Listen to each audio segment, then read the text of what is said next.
வாழைக்காய் வறுவல் ரெசிபி. வாழைக்காய், மஞ்சள் தூள் 1 ஸ்பூன், சோம்புத்தூள் 1 ஸ்பூன், சிறிதளவு மிளகுத்தூள், உப்பு, சில்லி பவுடர் 1 ஸ்பூன், சின்ன வெங்காயம் 3 நசுக்கியது.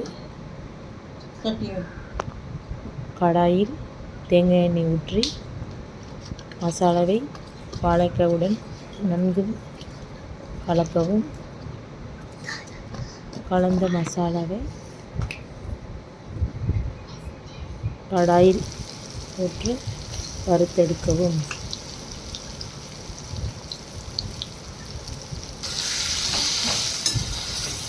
மசாலா நன்கு